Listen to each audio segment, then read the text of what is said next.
Dragnet.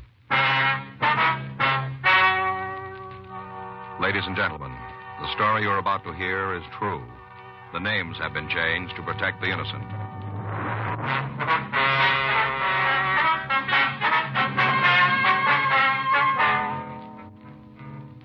You're a detective sergeant. You're assigned to Bunko Fugitive Detail. A secretary tells you her employer has suddenly left town. She says he's taken all the company records with him. Your job? Check it out. It was Monday, May 18th. It was cloudy in Los Angeles. We were working the day watch out of Bunko Fugitive Detail. My partner's Frank Smith. The boss is Captain Didion. My name's Friday. We were on our way back from lunch, and it was 1:46 p.m. when we got to room 38. Bunko Fugitive. Sergeant Friday? That's right. They told me to see you. Yes, ma'am. It's my partner, Frank Smith. How do you do? Good afternoon. My name's Gibbons. Clara Gibbons. Would you like to sit down there? Thank you. All right. Well? Yes, ma'am. It isn't anything when you put your finger on it. At least, it isn't anything I'm sure of. Mm-hmm. Wasn't even my idea. Coming to the police. Mama said my mother advised me to discuss this matter with you. I see. She's always claimed there was something funny about my job. She says this just goes to prove it. I'm sure she's mistaken. Sure Mr. Orlean wouldn't do anything wrong. Mr. Orlean? Oh, he's my boss, my employer, Henry Orlean. Mm-hmm. The thing is, he's disappeared. Yeah. All of a sudden. And when did you see him last? Friday.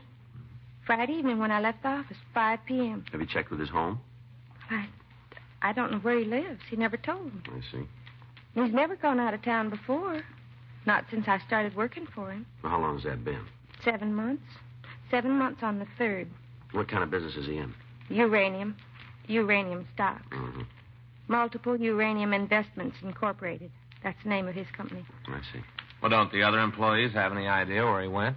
There aren't any other employees. I'm the only one. Oh, I see. Have you talked to missing persons? No, I haven't. You see, Mama doesn't think he's missing.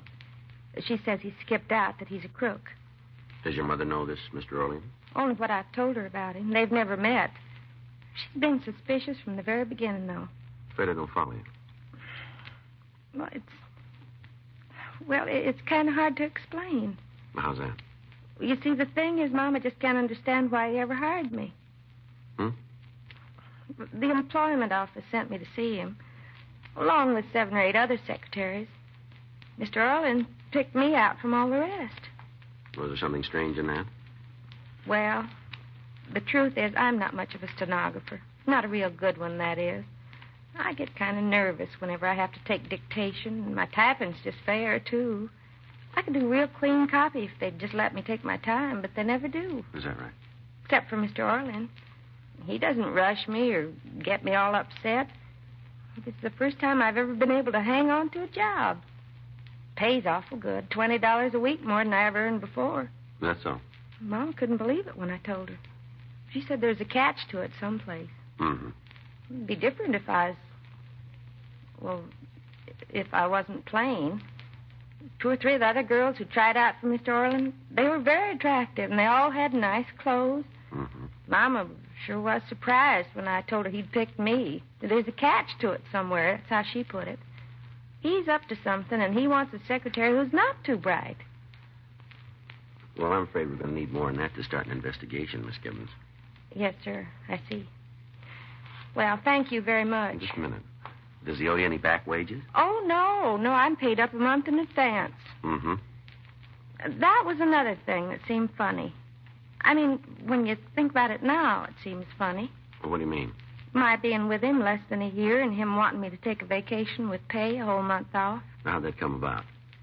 Well, it was just last week, Monday. Mm-hmm. A week ago today when he brought up the subject. He said it was getting on toward summer and I ought to start thinking about where I wanted to go on my vacation. Yeah. I told him I didn't feel entitled to a vacation yet. He just smiled and said it was up to him to decide that. That he's the boss, wasn't he? Then he insisted I tell him just where I wanted to go. I couldn't think of any place at all. He finally asked me why I didn't visit my sister in Hawaii. I see. She's married to a Navy officer stationed in Honolulu. I guess I must have mentioned her to Mr. Orland. I guess that's how I knew about her. Yes, ma'am, must be. But the idea of ever paying her a visit hadn't even crossed my mind. Mm-hmm. Well, I tried to argue with him, but he pretended to get mad and told me if I was a good enough secretary to deserve a holiday, he's going to see that I got it. And he said he'd make up for it when I got back, that he'd really pour the work on. Mm-hmm. I knew he wasn't serious about pouring the work on, but it did seem like he really wanted me to go to Hawaii. Well, why didn't you take him up on it? Well, I meant to. I had my ticket. Round-trip flight. Mr. Orland paid for it, just like he said he would. Yeah. I was supposed to leave Saturday night. I sent Ann an airmail letter telling her all about the trip. That's my sister, Ann Burcott. Yeah. Well, Saturday morning, she wired me not to come. Her husband's being transferred in a week or two. Well, she wasn't sure where. Maybe back to the States.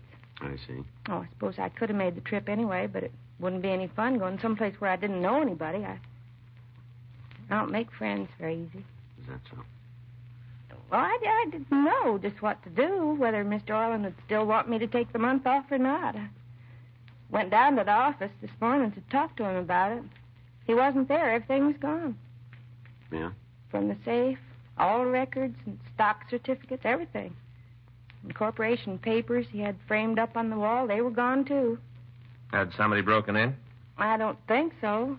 The door to the suite was locked when I got there. I had my key. And what about the safe? I don't understand. Well, was the safe open or closed? Closed. Well, how'd you happen to look inside? I telephoned my mother and told her that Mr. Orland wasn't there, and she said I'd better check and see if anything was missing. Said it sounded to her like he'd skipped out. Mm-hmm. After I looked in the safe, she told me to get in touch with the police. Well, now, just exactly what sort of business was this uranium company? Mr. Orland invested in various uranium stocks. For other people? Yes, that's right. Which bank did he use? Western National. The account's in the main branch. I'll give him a call, Jim. Yeah, okay. Well, there just wouldn't be any reason for him to run away, would there? Well, it's pretty hard to tell yet. I mean, he was doing a real good business. Well, that might be a reason. Oh? Do you know the names of his customers? Well, the people who invested in Mr. Orland? That's right. Mm-hmm. Well, I guess I could remember some of them. The books are gone, though. I wouldn't be able to recall them all. I see. The old customers, the ones who've been with us for several months, I'd remember them. Uh-huh. Was the business new when you started to work with it? Yes, sir, brand new. Find out anything? Yeah. Orlean closed out the multiple uranium bank account last Friday evening, a little before 6. 6? Yeah. Banks stay open late on Fridays, Oh, Joe. yeah, I forgot. How much did he withdraw? Just under 100,000. A lot of money. Yeah. I guess Mama was right about him. It's starting to look that way. I should have known. From the beginning, I should have known. What? She's always right.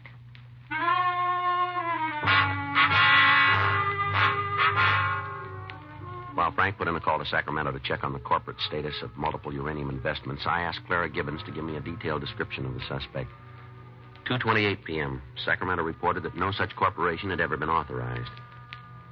We ran the name Henry Orlean through R&I. They had nothing on him. We turned the description and MO over to the stats office. They came up with 7 possible stock fraud artists. We pulled their mug shots and showed them to Miss Gibbons. She was unable to identify any of the pictures. 3:07 p.m., Miss Gibbons accompanied us to the Wendler building on Wilshire Boulevard in the Miracle Mile. We went up to Suite 4D. Just a second till I find my key. Yes, ma'am. Here it is. This is the outer office where I work. Mm-hmm. That's his office in there? Yes, sir.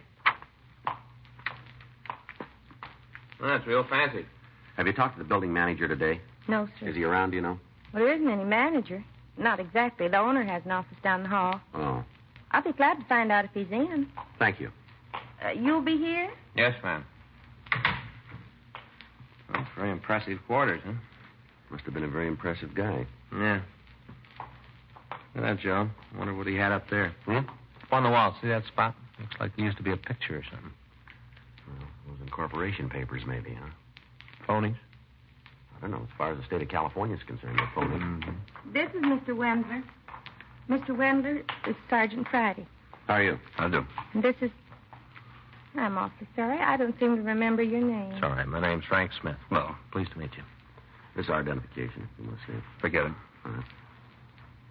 Well, You're the owner of this building, are you? well, it's the Wendler building. I'm Ted Wendler. Yes, sir. Draw your own conclusions. Yeah. Do you have any objections to answering a few questions, Wendler? No, All right. Will you answer them for us, please? I thought I was. Yes, sir. I asked you one before. Do you own this building?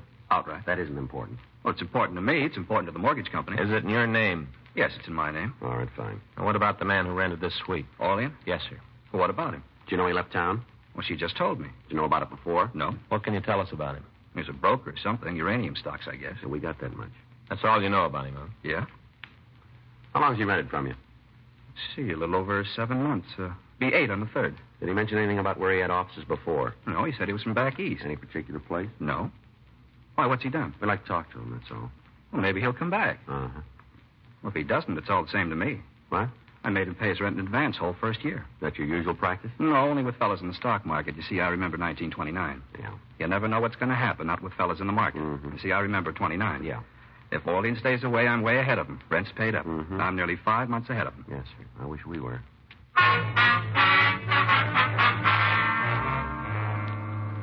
Ted Wendler confirmed Miss Gibbons' description of the suspect and insisted he could tell us nothing further about the man. While a crew from the crime lab went over the offices, we again questioned Clara Gibbons. She gave us the names and addresses of some of the people who had invested money with Orlean. 4:48 p.m., the crime lab reported that they'd been unable to discover any useful fingerprints in the suite. The only physical evidence they had uncovered was a copy of a prospectus which purported to list various securities owned by multiple uranium investments. It had fallen behind a filing cabinet. The next day, May 19th, Frank and I checked with several of the uranium companies listed on the prospectus. They all informed us that none of their stock had ever been purchased by Multiple Uranium Incorporated or Henry Orlean. 3:13 p.m., Frank and I drove out to interview one of the victims. Would you like to sit down? Thank you. Miss Custis, do you know a man named Henry Orlean? Yes. Yes, I know him. Why? Did you ever invest any money with him? $5,000. Nothing's happened to Mr. Orlean. We aren't sure yet. How'd you happen to give him the money? Well, it was some insurance my husband left me. Yes, ma'am. I'd kept it in savings. Didn't bring in much interest. When I heard about Mr. Orlean's company... Where'd you hear about it? Do you remember? At the hospital. Ma'am? St. Agnes Children's Hospital. Oh? I spend a day a week there helping out in the charity ward. I see. I'm on some of the committees, too. You know, fundraising, things like that. Yes, ma'am. Oh, I'm not one of the big people behind the work, but somebody has to get out and dig for the little donations, too. Yes, ma'am, they do. And I have quite a bit of free time now. Do you remember who it was that first mentioned Mr. Orlean to you? I think it was Mrs. Lorrington. Lorrington? Yes, Mrs. Arthur Lorrington. You must have heard of her. She does so much charity work around town. She's very prominent socially. Yes, ma'am. Just what did she say about Mr. Orlean's company? Well, she wasn't talking to me exactly. One afternoon, when she was showing some people the plans for the new clinic, Mm-hmm. I guess she was asking them for some contributions. That's how it sounded. And one of the ladies said it all depended on how well her husband's stocks did during the next quarter. I see. And Mrs. Lorrington laughed and told her her husband ought to be in multiple uranium, but he wouldn't have anything to worry about. Go on. Well, that was all I heard. They went on to the next room. Afterwards, I got to thinking, if this uranium stock was good enough for Mrs. Lorrington, maybe I ought to check into it. You know, you're always hearing about people making fortunes in uranium. Yes, ma'am. Well, I looked up the company in the phone book and talked to Mr. Orlean. At first, he wasn't very anxious for me to invest, but when I told him I knew Mrs. Lorrington, he said he'd take me in as a favor to her. When was all this? Oh, about 4 months ago. Have you seen Mr. Orlean since? No, You heard from him? not directly. I get a dividend check every month, though. Stock's paying very well. I figured it out. On a yearly basis, it'll come to over 30%. You can't do much better than that. No, ma'am. I told some of my friends about it, too, so they could get in on it. Mm-hmm. Well, thank you very much, ma'am. You still haven't explained what this is all about. Well, we're trying to get in touch with Mr. Orlean, that's all. Oh, the Wendler building on Wilshire Boulevard. That's where his office is, the Wendler building. Yes, ma'am. Isn't he there? No, he isn't. I don't understand. Orlean seems to have disappeared. What about my money? I'm afraid that went with him. Why, that isn't possible. He couldn't have. Mrs. Lorrington said it was a good stock. Yes, ma'am. We'll talk to her about it. Well, he paid me dividends every month. Good dividends. Yeah, well, I wouldn't count on any more of them. What? Why, I'll bring charges against him. I'll have him put in jail. He'll find out. But that's all you need, isn't it? Somebody to bring charges? No, ma'am, not quite. Well, what do you mean? We need him.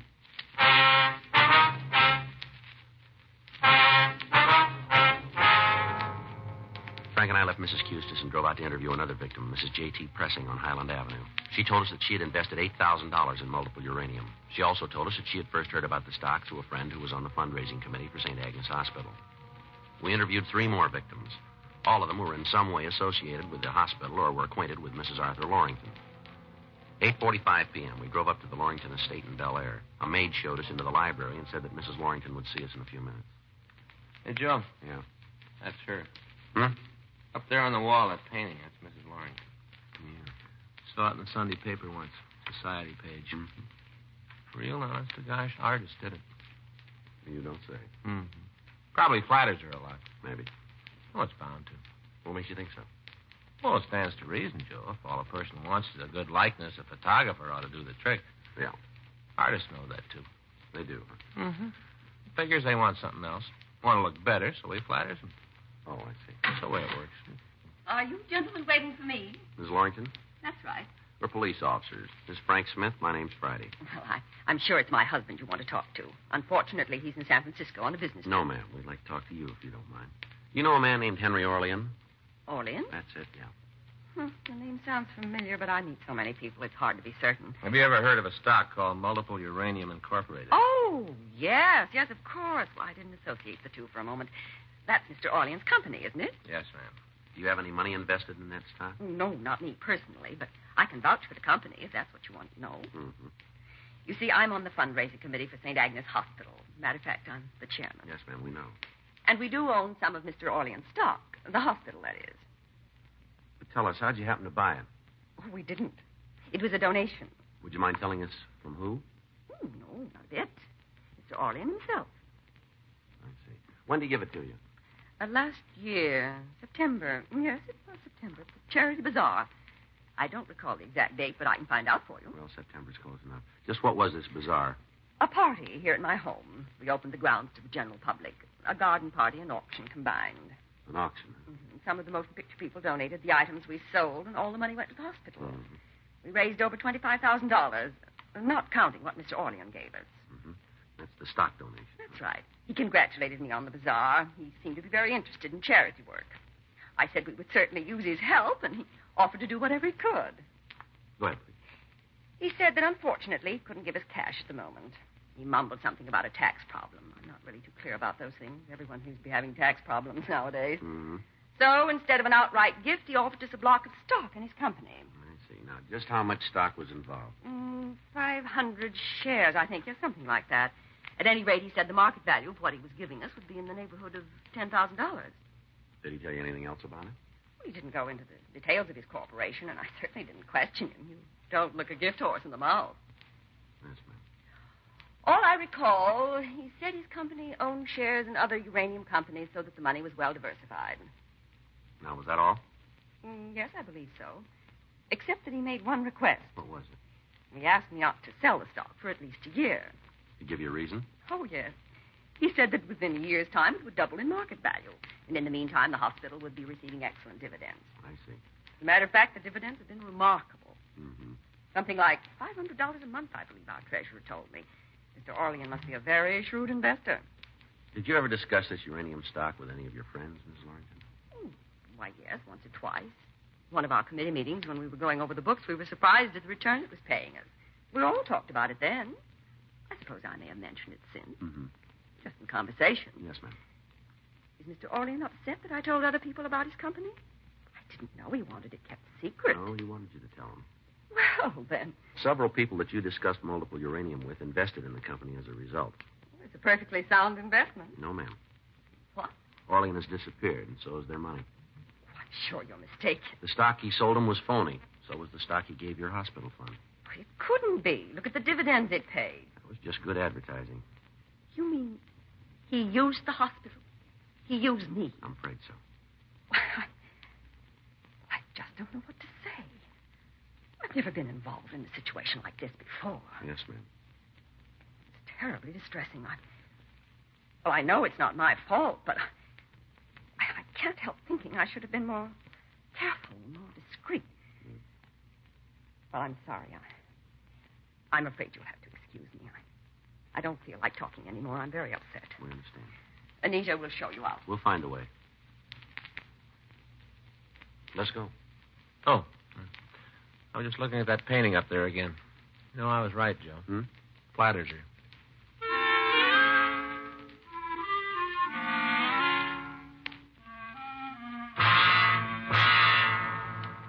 The interview with Mrs. Lorington had enabled us to establish the suspect's M.O. Additional bulletins were sent out alerting all police departments, charity organizations, and fundraising committees. During the rest of the week, we interviewed other victims of the stock swindle. None of them could furnish any additional information about the whereabouts of the man who called himself Henry Orlean. 3 weeks later, on June 9th, we received a report from the Chicago Police Department. They informed us that a man answering Orlean's description had worked an oil stock swindle in that city during the previous year. He had then used the name of Roger Norgett. They also told us that this Norgett was suspected of an earlier stock swindle in Kansas City. Neither the Chicago nor Kansas City police had a positive identification of the suspect, but in both cities, the M.O. had been the same. The suspect had donated a block of phony stock to a charitable organization, had paid very high dividends on the donated shares, and then had been able to acquire investments from private persons. Wednesday, June 11th, 3:17 p.m. Frank and I were in the office. Sergeant Friday? Yes, ma'am. You remember me? Clara Gibbons. I used to work for Yes, Mr. ma'am. Orlean. How are you? What can we do for you? Mama just found him. Hmm? Mama just found him, Mr. Orlean. Where? Over on Hill Street. She was just walking along and she saw him. Is she sure it's him? Positive. Please hurry. Just a minute, Miss Gibbons. Yeah, what is it? Didn't you tell us your mother had never seen this man? Well, she's seen him now. He was walking down Hill Well, how Street. does she know it's him if she never saw him before? I told her what he looked like dozens of times, all about him. I see. For heaven's sake, you don't have to see a person to know what he looks like. Mama would recognize Mr. Orlean anywhere. She said so half a dozen times. She can describe him better than I can. Oh. My mother's very intelligent, Sergeant. She's not like me. Now, please don't stand here and argue about it, or he'll get away. Well, just where is he? The Norridge Hotel, corner of Hill and Halldale. I thought your mother saw him on the street. Well, she followed him into the hotel. She didn't want to lose him. He went upstairs, and she telephoned me from the lobby. She said she'd wait there to make sure he didn't leave. Oh, I see. She told me to bring you as soon as I could. It's nearly half an hour since she called me. We haven't got much All right, time. Miss Gibbons. All right, we'll check on it right away. You're going to arrest him, aren't you? If it's the right man. Well, of course it's the right man. Mm-hmm. Excuse me a minute. Do you have to answer it now? Bunko Fugitive Friday. Yeah, that's right. I see. Fine. Okay. We'll forward our warrant to you. Will you send us a notification by telegram? Thank you. We sure are. Many thanks. Salt Lake City Police Department. Yeah? Picked up Orlean this morning. Tabbed him from our circular. They sure it's him? Gave him a full confession. Admitted to KC and Chicago deals, too. But it couldn't be Mr. Orlean. He's at the Norridge Hotel. Well, Miss Gibbons, I'm afraid your mother was mistaken. I've never known Mama to make a mistake. Well, we all make them. Well, she's waiting for us at the hotel. What'll I tell her? Well, let's see. I guess there's only one thing. What's that? Tell her not to wait.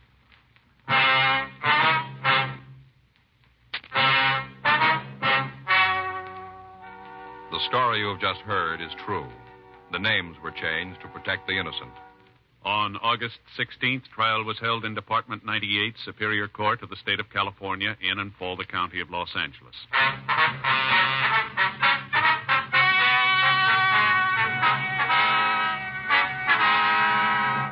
Francis Caxton Wheatley, alias Henry Orlean, alias Roger Norgett, was tried and convicted of grand theft, 7 counts, and received sentence as prescribed by law. Grand theft is punishable by imprisonment in the county jail for no more than 1 year, or in the state prison for not less than 1 or more than 10 years. Holds were placed on the suspect by the states of Illinois and Missouri at the termination of his sentence in San Quentin.